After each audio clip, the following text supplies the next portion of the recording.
আপনি আল্লাহর নবীর সাথে জান্নাতে থাকতে পারবেন। ইয়া ইবাদিয়াল্লাযীনা আমানু ইন্না আল্লাহ বলছেন ফাযালিকাল্লাযী ইয়াদুল ইয়াতীম, অপরাধী হলো তারাই যারা ইয়াতীমের ঘাড় ধাক্কা দেয়, ইয়াতীমের সাথে রূঢ় আচরণ করে, ইয়াতীমের সাথে খারাপ ব্যবহার করে, ইয়াতীমের সাথে নোংরা ব্যবহার করে। কি আমাদের সমাজে আছে না এমনটা? যার বাবা মারা যায় তার পৃথিবীতে আর কোনো সহায় সম্বল থাকে না, যদি জমি জায়গাও থাকে দাদারা চাচারা ফাঁকি দেয়। আছে না এমনটা? যদি একজন মহিলার এক জায়গায় বিয়ে হয় তাহলে দেখা যাচ্ছে যে ওই দুইজন, একজন পুরুষ মানুষ দুইটা বিয়ে করলে একজন আগে মারা গেলে পরে মারা গেলে জমি জায়গায় ফাঁকি দিয়ে দেয়। কত কি আছে না এরকম? বাবার কোনো খোঁজ খবর নাই, দুইটা বিয়ে করেছে, একটা বউকে দেখে আর একটা বউকে দেখে না, কত রকম কত সমস্যা আছে। ইয়াতিম বানায় ছেড়ে দেয় রাস্তার পথে ঘাটে। আমরা যখন মাদ্রাসায় পড়তাম, আমি তো নদপাড়া মাদ্রাসায় দীর্ঘ বহুদিন ছিলাম, 8-9 বছর। তো তৎকালীন সময়ে দেখা যাচ্ছে যে আমরা দেখতাম আমাদের আব্বু আম্মুরা যদি আসতো তো আমাদের জন্য ভালো তরকারি রান্না করে নিয়ে আসতো, ভালো খাবার রান্না করে নিয়ে আসতো, বা দেখা যাচ্ছে ভালো পোশাক নিয়ে আসতো। আচ্ছা বলেন তো, একটা ইয়াতিম যদি রাস্তার দিকে তাকায় থাকে তো ওর জন্য কি কেউ ভালো পোশাক কিনে নিয়ে আসবে? কথা বলেন, নিয়ে আসবে? আপনি নিয়ে যান? যদি একটা ইয়াতিম দাঁড়ায় আছে তার জন্য কোনোদিন একটা ভালো খাবার কিনে নিয়ে দিয়েছেন তার জন্য? সমাজে প্রচলিত আছে এগুলা? নাই। তার মানে একটা ইয়াতিম যদি রাস্তার দিকে তাকায় থাকে তার জন্য ভালো খাবার দেওয়ার মতো কেউ নাই, তার ভালো পোশাক দেওয়ার মতো কেউ নাই, তার কাছ থেকে ফাঁকি দিয়ে দেওয়ার মতো বহু লোকের অভাব নাই সমাজে। তো দেখেন, এই ইয়াতিম বাচ্চাটার যখন তার সম্পত্তি নিয়েও বাড়িতে কথাবার্তা হয় তখন সম্পত্তি থেকেও তাকে কি করা হয়? ঠকানো হয়, বিতাড়িত করা হয়, তাই না? কি বলা হয়? ও তো সৎ ভাই, ওর কিছু দিব না, ও তো আপন ভাই না, ওর কিছু দেওয়া যাবে না। ভুল ব্যাখ্যা আছে একটা, মনে রাখার চেষ্টা করবেন। ভুল ব্যাখ্যা হলো একজন পুরুষ মানুষ কয়টা বিয়ে করতে পারে? 4টা বিয়ে করতে পারে। যদি সক্ষমতা না থাকে তাহলে 1টা বিয়ে করবে। তো এই 4টা বিয়ে করার পরে মনে করেন প্রত্যেক স্ত্রীর 2টা করে সন্তান আছে, তাহলে কয়টা সন্তান হবে? 8টা সন্তান হবে। এই 8 সন্তানকে 4জন স্ত্রীর হওয়ার কারণে সমাজের মানুষ ওই ভাই বোনদেরকে কি বলে? সৎ ভাই বলে। কিন্তু তারা কি সৎ ভাই? ইসলামের ব্যাখ্যা কি? যদি কোনো পুরুষ মানুষ 4টা বিয়ে করে 4জন স্ত্রীর 8টা সন্তান থেকে 2টা করে, বাবা একজন মা 4জন, এরা সবাই আপন ভাই। এরা সবাই কি ভাই? আপন ভাই। এই হিসেবে আপনার সম্পত্তি বন্টন করতে হবে। আর সৎ ভাইয়ের ব্যাখ্যাও ইসলামে আছে, সেটা কি জানেন?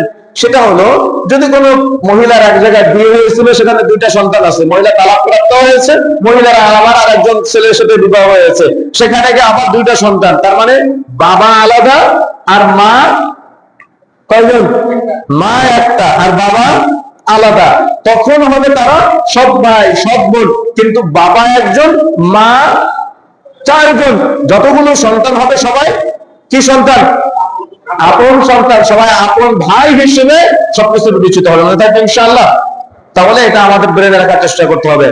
এরপরে ইয়াতীমের ব্যাপারে ইসলামী শরীয়তে যে গুরুত্ব দেওয়া হয়েছে, রাসূলুল্লাহ সাল্লাল্লাহু আলাইহি ওয়াসাল্লাম কিয়ামতের মাঠের বর্ণনা দিচ্ছেন যে একজন ইয়াতীম লালন পালনকারী ব্যক্তির মর্যাদা কি হতে পারে। আপনি মসজিদে দান করলে নেকি হয়, এটা তো বোঝেন। কেমন নেকি হয়? বিশাল নেকি না? যত মানুষ কি করবে?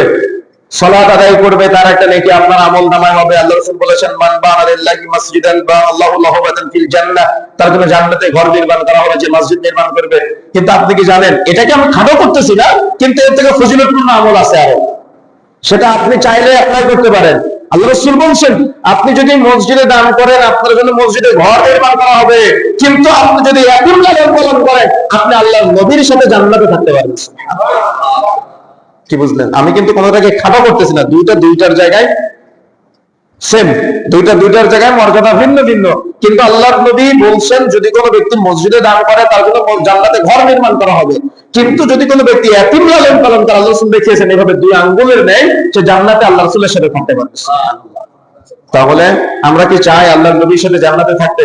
আকাঙ্ক্ষা হৃদয়ে জন্ম হয়েছে কখনো যে আমি জান্নাতে যাবো, কিন্তু আমি আল্লাহর নবীর সাথে থাকতে চাই, আমি মুহাম্মদ রাসূলুল্লাহ সাল্লাল্লাহু আলাইহি ওয়াসাল্লামের সাথে থাকতে চাই, যাকে পৃথিবীতে সবথেকে বেশি ভালোবেসেছি, যাকে দুনিয়াতে পিতামাতা সন্তানাদি যা কিছু আছে সবকিছুর চেয়ে বেশি ভালোবাসলাম, তার সাথে জান্নাতে থাকতে চাই না আমরা?